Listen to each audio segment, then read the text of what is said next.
The definition we just had for continuity was about being continuous at a particular point, that a value. We can also consider a function to be continuous on an interval if it's continuous at every point on that interval. And thinking bigger, it might be continuous on the whole domain or continuous on the whole real line. Often when we say a function is continuous without saying at a particular point or on a particular interval, we either mean continuous on its domain or on the whole real line, and just kind of leave it up to the context to determine which one we mean. One good question is, can a piecewise function be continuous? Can you draw a function that must have a piecewise definition that is still continuous? So pause the video, sketch one for yourself. Turns out, yes, this is entirely possible. In chapter 1.1, numbers 14 and 15 had a function that was like this. It was a parabola and then a straight line, and that's continuous. It's defined everywhere. It has limits at every point, and the limits are equal to the function value. There was another one that was like this. So yep, a function can be continuous even though it has a piecewise definition. Not every piecewise function is continuous, though. You can probably sketch a few that aren't, like the jump discontinuity we just had on the other page. Why do we bother thinking about continuous functions? What's so nice about them? Well, in some sense, you don't have to take limits. You can just plug stuff in. So we'll say here, you don't need to do the limit as x goes to a, f of x. You just plug in a and look at that value.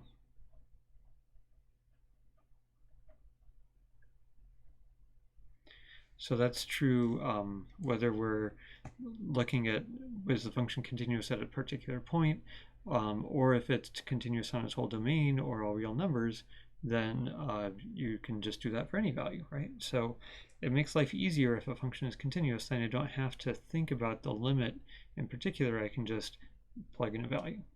So what are some common continuous functions? Take a minute to list out all the functions or function types that you would say are continuous. Okay, welcome back. Linear functions, parabolas. How about cubics? Yep. In fact, all polynomials, right?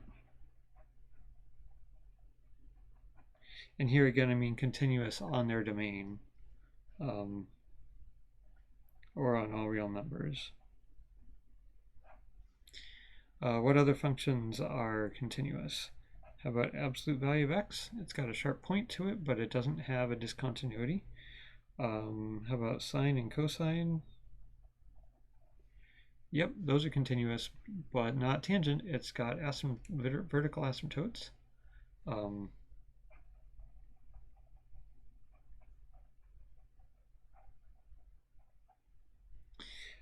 What else? E to the x, like this. E to the negative x, like this. Those are continuous. Log x, at least on not 0, but everything after 0 is continuous.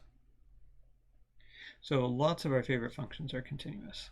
So then the next big question is, can I use the knowledge that some functions are continuous to get to know about other functions, whether they're continuous or not? So I'm going to pause and write out a bunch of stuff and then come back. My pause, not yours. So if I'm taking the sum of two continuous functions, let's say continuous on their domain or on the whole real line, on the same interval at least, would you say that that's continuous? Yep, all is, because the limit of a sum is the sum of the limits. It all works out, so we can say yes. How about the difference? Yep. How about the product of continuous functions? Yep, that's still okay.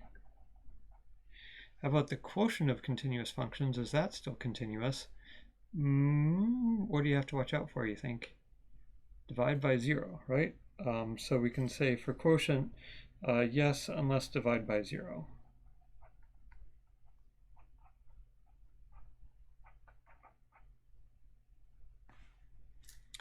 How about the power of continuous functions? Like take a continuous function to a power.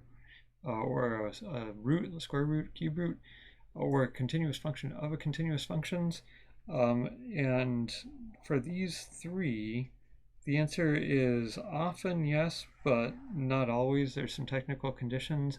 We're not going to really worry about that. So we'll say these are usually okay, but some technical details.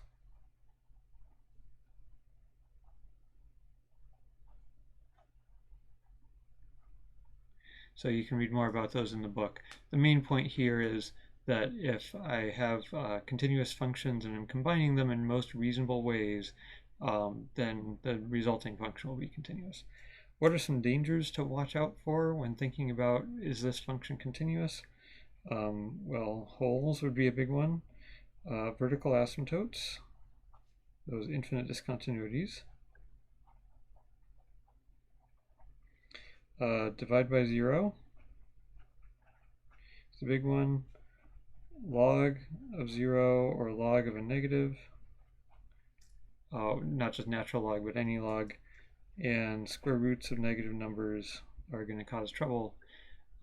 So that's what to watch out for. And in our next video, we'll think about using these properties to figure out which functions are continuous.